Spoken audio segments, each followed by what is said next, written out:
describe ourselves by our ethnicity when we meet people, I mean, what does it mean when we say that we're black, or we're white, or we're Latino, or we're Asian? What does that mean? And what does race really have to do with how we define ourselves as people? Well, on today's show, you're going to meet a young black man who tells us why he would much rather be white. A lot of times, if you speak educated and you're articulate and you're outspoken, people tend to think that you're trying to be white because you speak educated. And that does happen.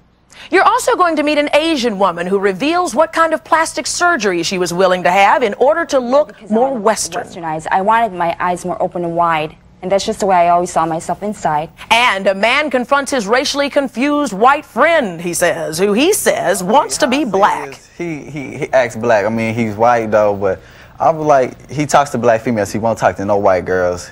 He says sometimes he don't even like white people that much. I'm saying, I was like, we walk around, people laugh at him because how he walk. But first I want you to welcome Robert. He's from Camden, South Carolina. And I also want you to welcome Pamela from Los Angeles, California. Now, Pamela is a biracial woman who spent years, she says, being ashamed of her racial heritage until she finally accepted who she was, all of who she is. Robert says he feels rather antisocial around black people, and sometimes he says he just downright wishes that he was white. Why, Robert? Well, it's not so much that I wish that I were white at certain times. I grew up in a predominantly white neighborhood, white high school, white middle school. Everyone I predominantly associated with was white. So at times when I tried to integrate myself into black society or black culture, I was ostracized vehemently, to the point where I was called names. I was called a sellout.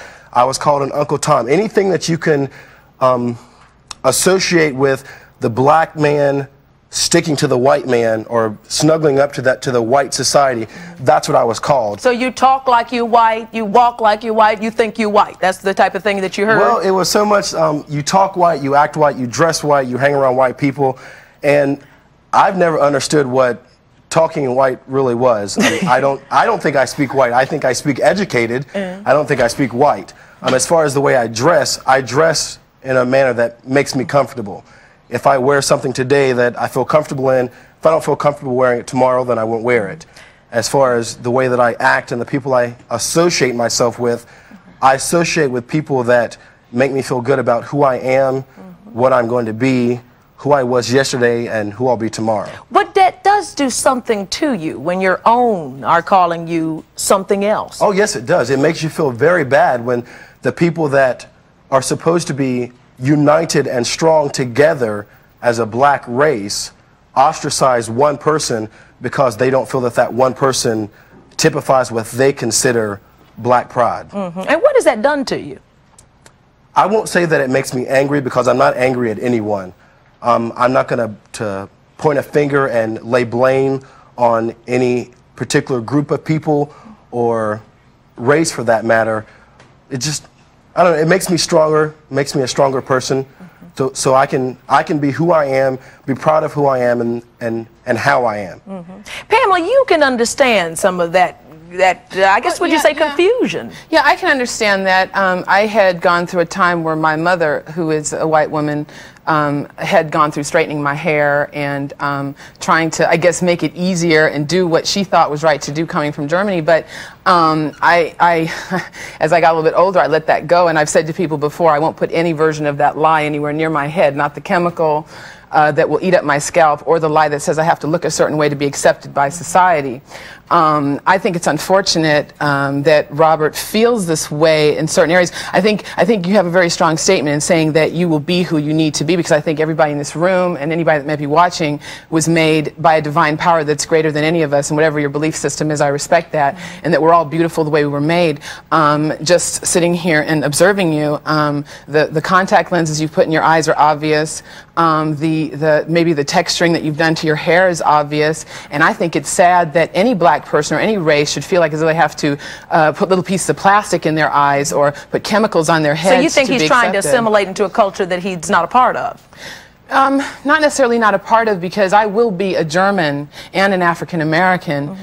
because I choose to do that. It's my self-concept. So when people say to you, what race are you? You say what? I'm a human. I belong to the human race, and I belong to the category that falls under women. And we have a hard enough time as men and women trying to come to terms with each other that to try to throw color and hair texture and a bunch of that into it is just ridiculous. But I remember there were stories that you tell about being a kid, sitting in the bathtub, you know, like most little girls sitting in the bathtub. That's where we dream a lot. Trying to get the darkness off. And you were trying to scrub your color off. Oh yeah, because when I got my first job, I remember, I think I was 16 or 17, I had a woman, a white woman, I hate to have to say it, I can't judge any individual because each person makes their own choices and causes their own perceptions about themselves. It's an individual thing, but said to me at the end of the interview and saying, oh yes, we'd like to hire you, but you know, we have to be careful with your kind.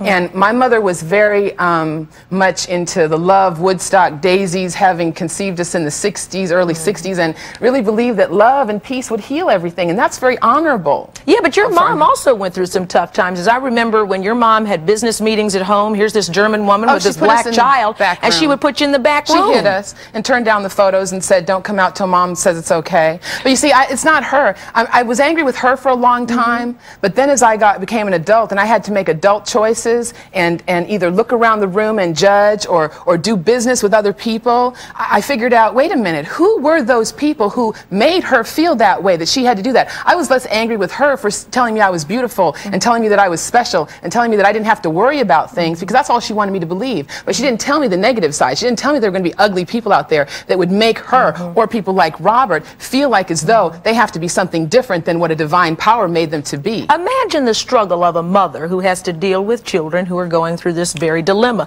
Robert, hold on a second, because I hear you and your mama had quite a time over Christmas holidays. It's not, before I even address the situation that happened with Christmas, I don't want you to leave the stage or have anyone leave this audience thinking that because of a certain group of people or the way someone has made me feel that I, quote unquote, need to put contacts in my hair or contacts in my eyes or texturize my hair. I do those things because it is a personal choice. Just as it was a personal choice for you to get up this morning and wear what you wore today, that was a personal choice for me. It's not that I'm trying to assimilate being white or that I'm trying to assimilate being something that I'm not. I'm being who I am. Well, sometimes even family has trouble with your finding yourself, trying to figure out. In fact, Betty, Robert's mother, is going through quite a bit of anguish. I mean, how have Robert's dreams of possibly being white or at least assimilating into a white community affected his family?